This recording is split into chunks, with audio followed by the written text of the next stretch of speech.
Hey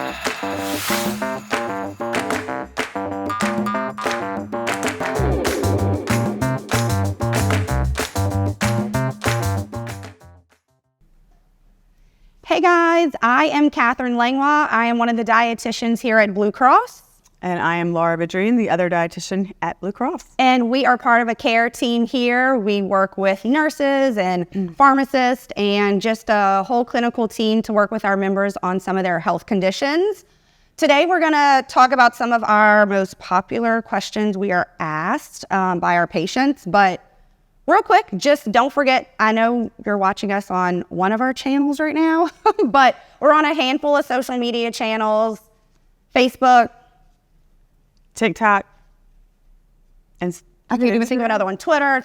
So any social media really channel, hip. You can find us. So, okay, we're going to dive right in. And again, day to day, we coach patients over the phone and help them with their nutritional questions and chronic conditions. So here we go. Question number 1, which fruits have the most sugar? Good news is that the answer is none. They all have sugar. So fruit is a natural sugar. There's natural sugar in it. There's no added fructose. Thank you. Yep. Yes. Yep. Chime in. I'm going to just rattle on.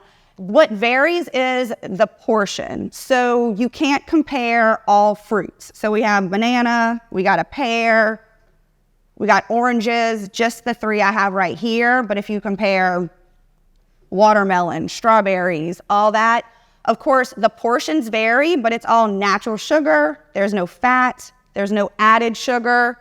So if you need a snack, don't do the added sugar like an oatmeal pie. Go for your natural sugar, which is fruit. So which fruits have the most sugar? They all have sugar. So I'll just say that, like, a lot of times I feel the information that's coming through about bananas are bad or oranges are bad, they're referring to like comments from the media that says it's based off how high your blood sugar rises when you eat a certain fruit. So Katherine eats a banana and her blood sugar goes up to 180. Laura eats a banana and mine goes up to 120. They're not all, it's all different. So the way that your body processes sugar is different than mine, different than the next person. It also has to play with regards to what else did you eat today? So if I ate a banana at breakfast, my blood sugar is probably going to go up really high. But if I ate a banana and an egg, it's not going to go up as high. Or if it's like mid-afternoon, I've eaten all other meals, then it's going to affect it differently. So it's not like this blanket statement where you can say, even though your blood sugar does go high when you eat that fruit, there's a lot of other things that come into play. So don't really go by that. Fruits are amazing. Fruits are amazing. And you don't have to buy we'll touch on it. You don't have to buy organic either. So if that's something, don't feel that you have to buy the organic bananas. The part you're eating is covered. So just go for regular good old bananas or any fruit of choice. It happens to be the cheapest thing in America. They are so cheap. And so actually I'll go right on into my question. Okay, perfect. How can I eat healthy foods on a budget? So everybody says this, like, it's too expensive to eat healthy. And I squash that very quickly because it's really expensive to eat bad too, right? Cokes are expensive, oatmeal pies are expensive, chips are expensive. Fast food restaurants. Fast food is crazy. So per one of the news channels, I learned today that our food costs since 2022 have gone up 3.6%. So everything's more expensive. It's not just targeting healthy foods. And that's just life in general, right? Life's expensive. So shop the sales. Like, every grocery store is going to have a little flyer that they get every week. Things change. Apps, like here at I'm in Baton Rouge, so we do Albertsons often, and they have an app where you can get extra deals that you can clip. And so if you go and join their apps, that helps. The farmers market's awesome. So we have one on Saturdays. There's also one on Thursday. They have a couple of them dispersed throughout Baton Rouge. Those are a great way to get lower cost fruits and vegetables, and even meats, and they have eggs and milk, all kind of stuff. Yeah. As well as you're supporting your local community. Generic. Buy generic. You can buy generic cereal versus whatnot, or whatever it is. So generic's great. Frozen peas. And they're exactly the same thing. Yeah. I will say that cereal is up. I know, we just learned that too. versus eggs are down. Which eggs are, and I love an egg, right? It's the perfect little, everything's all in its little package. Yes. So eggs are great. So I will call you out each and every time you try to say that you're not eating healthy because it's too expensive. If we're talking about like availability, now that's a whole different story because that is a legit issue. Access to the stores is there. And so that's different than like the actual cost once you get it to the grocery store. And then people who don't like the pickups, I think people are not utilizing, personally don't utilize the grocery store. She does. So that, that the grocery store pickup is, and Walmart does the delivery. Those are really nice things just to hit on the access part. And one thing about sales, if you see like it's a bulk chicken breast or pork chops, 10 of them or something in a package on sale because it's going to expire in a few days and it's only you and a spouse, feel free to still buy it and freeze the rest. You can utilize things like that. Just kind of think ahead, and then that helps with meal planning so that you don't do the fast food or the restaurants, things like that, which we all know they load the salt, the fat, the things that we can't control. So utilize sales. But speaking of Albertsons, the other day I went there, and on the app, if you spent $100, you got $20 back. I was like, okay. So that was cool. Okay, me? Yes. All right, so my second question, do diet sodas spike your blood sugar? The answer is no. No. I have I sound just like my daughter. Okay, so my favorite diet soda, Diet Dr. Pepper. Let me first clarify, is water the best thing to drink? By all means, yes. So let's promote water. But if we're comparing a regular soda to the diet, by all means, the diet is better. 0 grams of sugar, 0 carbohydrates, where a regular soda has about 42-ish grams. Yes, there's a sugar substitute. However, we are fine to have sugar substitutes, sweeteners, things like that. One of the webinars we listened to, what did it say? Like 1,000 packets a day. Do you remember that? Was how much we need to consume for it to be of any sort of problem. So some other things, Powerade Zero, the Crystal Light. Again, if you need a change from water, these things are all great. Just remember sticking to the diet, the no sugar added. They are okay to have. You're not going to have some sort of toxicity from a Crystal Light. So, So will diet soda spike your blood sugar? They will not. So if you had like on a Dexcom or if you had like one of the Libras and you drank the diet soft drink and you checked your blood sugars, it would go up a little bit. But so does coffee. So does all things that don't have carbs. Anytime you eat anything, your blood sugar rises a little bit. That's just the way our body's made. So you're like, blasphemy, they were lying. No, I encourage you to check it. Regular Coke versus Diet Coke, and that's really the true test as far as does it make your blood sugar rise. Yeah. Thank you for that. Yes. Awesome. Okay, so I have, what about frozen meals? So we are big fans of frozen meals. I don't personally eat frozen meals like the little lean cuisine type meals just because I don't like them. I'm more of a sandwich person.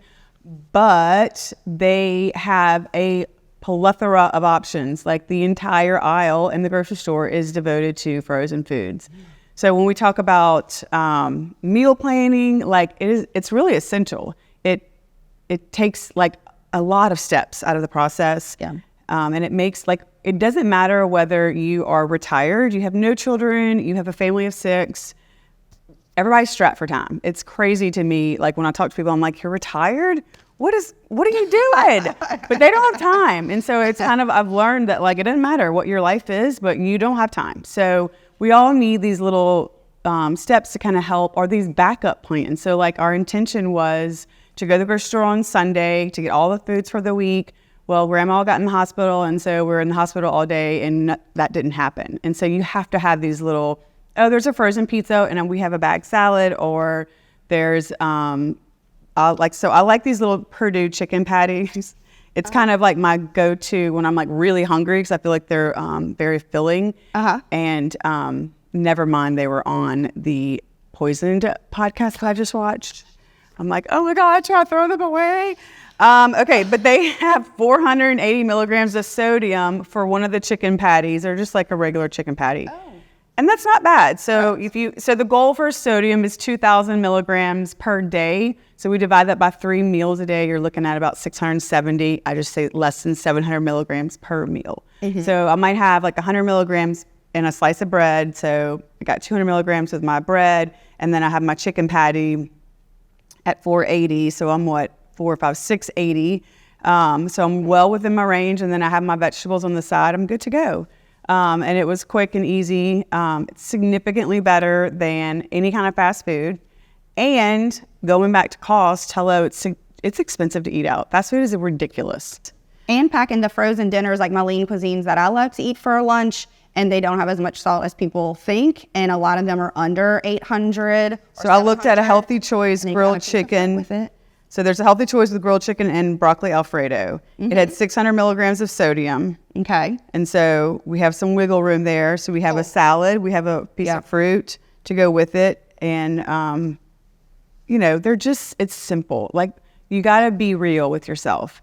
I love social media for some things, but it also can make us have these unrealistic expectations of like, I have to make this glorious meal and it has to have like 20 different ingredients for me to be able to eat healthy, and that's not true, right? So you have to make it fit for you and what is your life. So frozen meals are awesome, and there's all kinds of stuff in the frozen section. So if you haven't been in a while, I encourage you to go on a little field trip and check out your frozen section.